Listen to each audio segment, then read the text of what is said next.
Hello everyone. Here we're going to solve a simple initial value problem for a separable equation.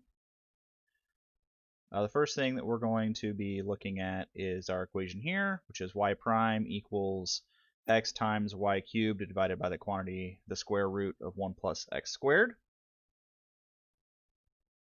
Separating variables here is pretty straightforward. All we need to do is divide both sides by y cubed.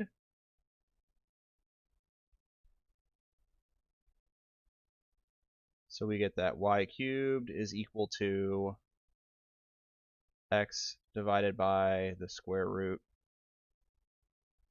of 1 plus x squared. In this form, we can think about y prime as being dy over dx. And if we do that, we have 1 over y cubed dy dx is equal to x over the square root of 1 plus x squared. From here, what we'd like to do is integrate both sides with respect to x.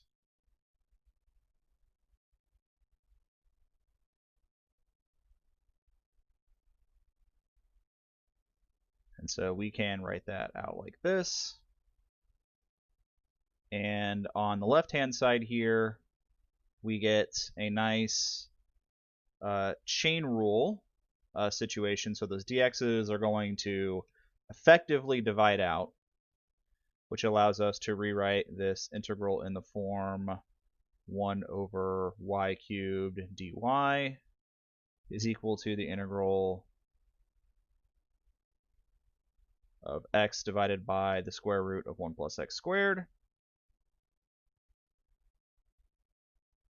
And on the left here, we can just integrate with respect to y effectively and get the same answer as if we had integrated with respect to x.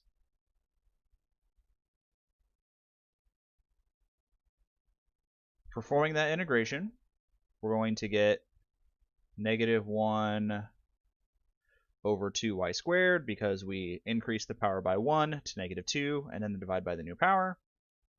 And then on the right-hand side, we're going to have to use u substitution. So we're going to set u equal to 1 plus x squared. Du is equal to 2x dx. And then our integral changes to 1/2 from that extra factor of 2. And then we have 1 over the square root of u du. This is very easy to integrate. Increase the power by 1, divide by the new power. So we're going to divide by 1/2, which is going to give us a factor of 2. Then we get u to the 1/2 plus a constant of integration. And that leaves us with this expression here.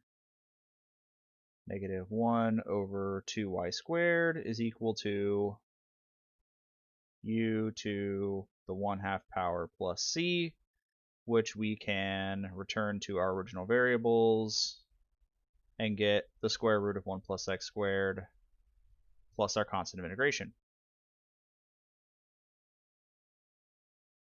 Now, we'd like to have an expression for y, and unfortunately on the left-hand side here, y is in the denominator. One of the remedies to that is we can take the reciprocal of both sides of the equation simultaneously. And if we do that, we get negative 2 times y squared on the left-hand side. And on the right-hand side, we're going to get 1 over c plus the square root of 1 plus x squared. So this expression is good enough for now. What we'll do is take this expression and apply our initial condition to it to find the constant of integration c for this integral curve, and then continue to simplify the problem. So we can plug in y equals 1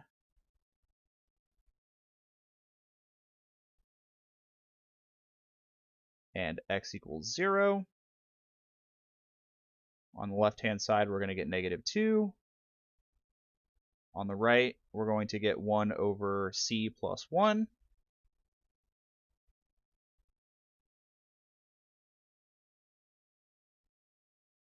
And we can multiply both sides by the quantity c plus 1.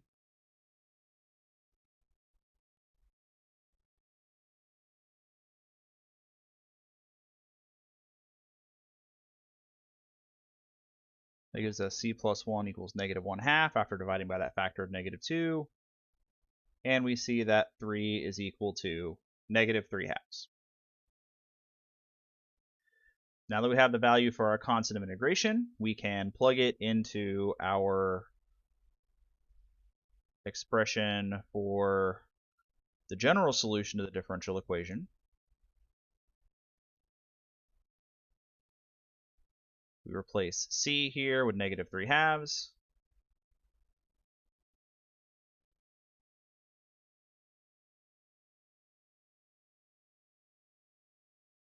Which matches our expression. And what we want to do is see if we can come up with a better expression for y by itself. So let's start by dividing both sides by negative 2. So we're going to get negative 2 times negative 3/2 plus the square root of 1 plus x squared in the denominator. And if we multiply through by that factor of negative 2, we get that y squared is equal to 1 over 3 minus 2 times the square root of the quantity 1 plus x squared. And as a last step here, we can take the square root of both sides to end up with the square root of 1 over 3 minus 2 times the square root of 1 plus x squared. The last bit of this problem that we would like to do is to determine the domain of definition for our solution. And we know that we want that domain of definition to include x equals 0. And the way that we do that is by examining our expression over here. Since this is under a square root sign, we know that we want the radicand here to be a positive value. And that is going to happen whenever this denominator here is a positive value. So we're going to investigate that. We want 3 minus 2 times the square root of 1 plus x squared to be greater than 0.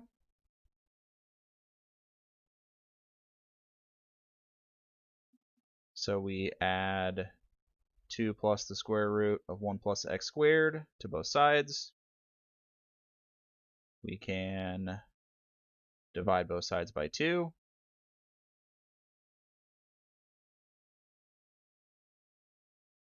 Square both sides to get rid of that square root, which doesn't affect the direction of the inequality. And by continuing our computations here, we see that we're going to get that x squared is less than 9 over 4 minus 1. And we'll take the square root to isolate our quantity x. So we get that this is equal to the square root of 5/4. And so x needs to be less than the square root of 5 over 2, which does contain 0, which is nice. So we can say that our domain of definition for our solution is the interval from negative infinity to the square root of 5 divided by 2.